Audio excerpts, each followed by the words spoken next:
In any enzyme catalyzed reaction, there are three components: the enzyme, the substrate, and the product. The enzyme is never utilized or its quantity is not affected during the course of a chemical reaction. Substrate is the molecule which is acted upon by the enzyme, and product is the molecule that is formed in the reaction. We say the substrate is converted into product.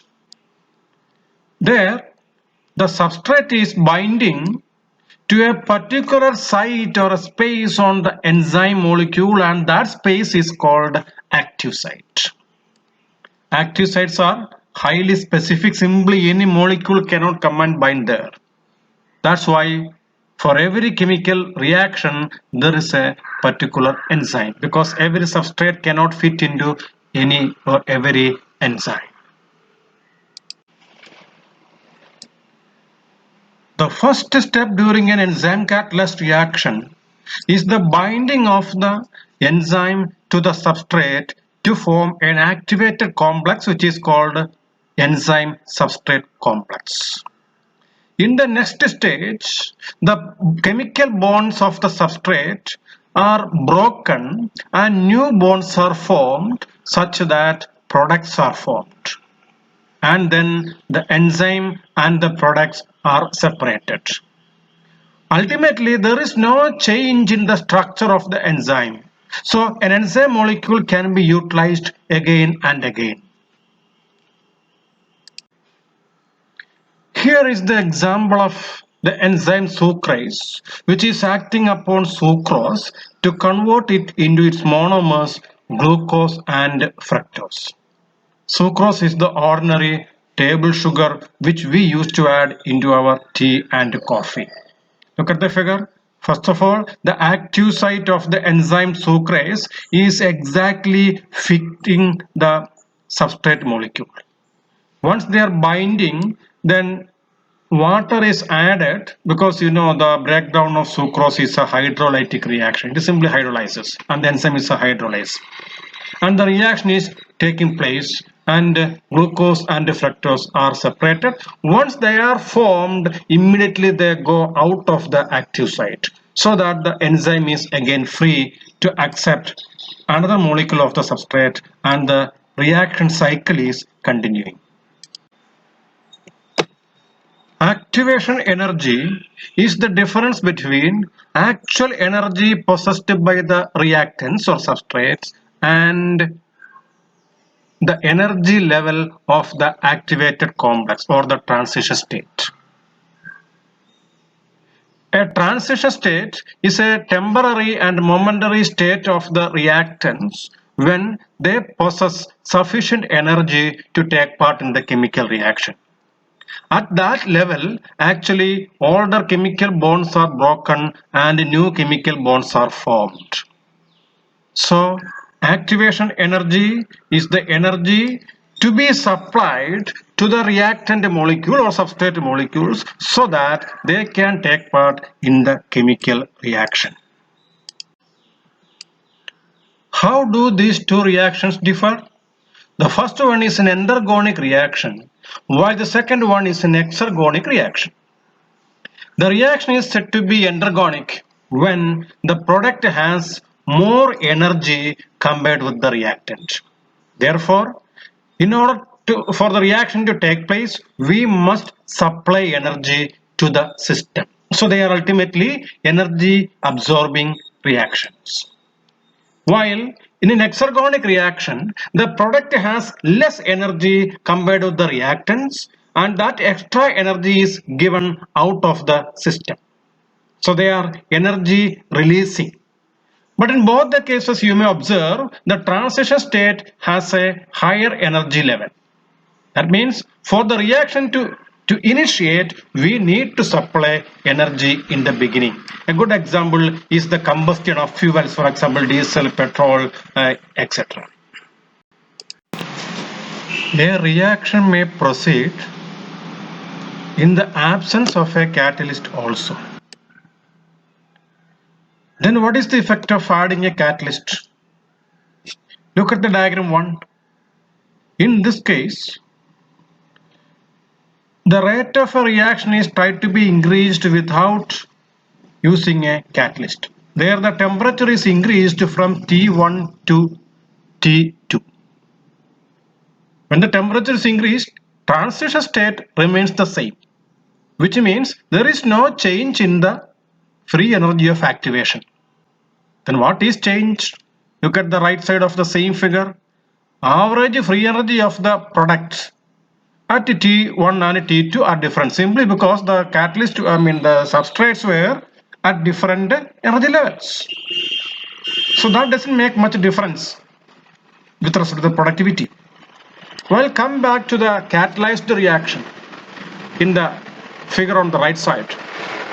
There, other conditions are remaining constant, but enzyme or the catalyst is added. What's the difference? The transition state of the catalyzed reaction is much lower compared to that of the uncatalyzed reaction, which means free energy of activation is now very little. That means the substrate molecules need to be supplied a very little amount of energy to take part in the chemical reaction in the presence of a substrate. In the presence of an enzyme. So, an enzyme catalyzed reaction lowers free energy of activation so that more of the substrate molecules can take part in the chemical reaction.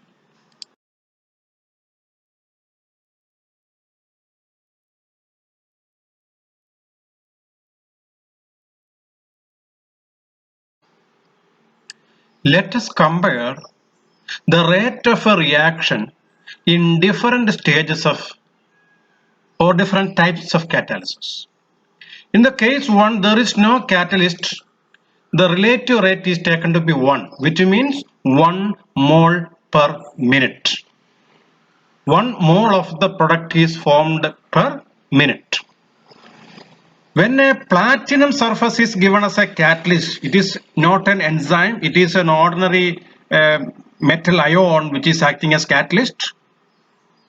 You see the relative rate is increased 2.77 into 10 raised to 4 moles per minute.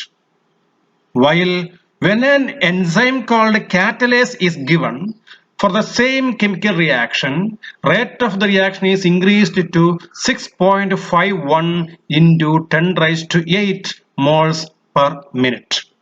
The reaction is about the breakdown of hydrogen peroxide. Catalase is a very fast acting enzyme. This is the significance of enzyme catalysis in biochemistry. Another point is there, it is not mentioned here, that during enzyme catalysis, temperature, pressure and other environmental conditions are ordinary, which means those of a living organism. While in other types of catalysis, for example metal ions, etc., when they are used as catalyst, we may have to provide extremes of environmental conditions such as temperature, pressure, etc. As you all know, most of the enzymes are proteins, and proteins are made up of amino acids. How does the substrate interact with the enzyme? During an enzyme catalyst reaction, the substrate interacts with the side chains and backbone groups of the amino acids which are making up the active site of the enzyme. How does this interaction take place? There are two important models proposed to explain this process. They are the lock and key model and also the induced fit models.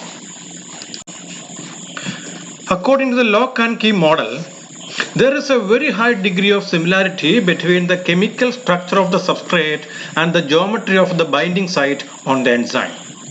The substrate binds to the active site whose shape complements to the shape of the substrate itself, just like a key in a lock or the correct piece in a three-dimensional jigsaw puzzle. But this model now has only historical significance. As per the induced fit model, initially before the interaction of the enzyme and the substrate, the active site of the enzyme is not at all complementary to the shape of the substrate. When the substrate is approaching the active site of the enzyme, it is inducing a change in the active site of the enzyme such that it is fitting the substrate correctly.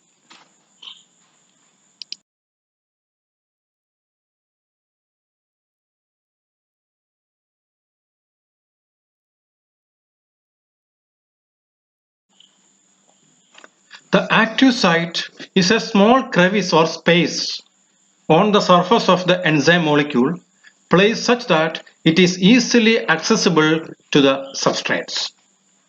It consists of only a very few number of the amino acids, while most of the other amino acids are concerned with maintaining the three-dimensional structure of the enzyme molecule.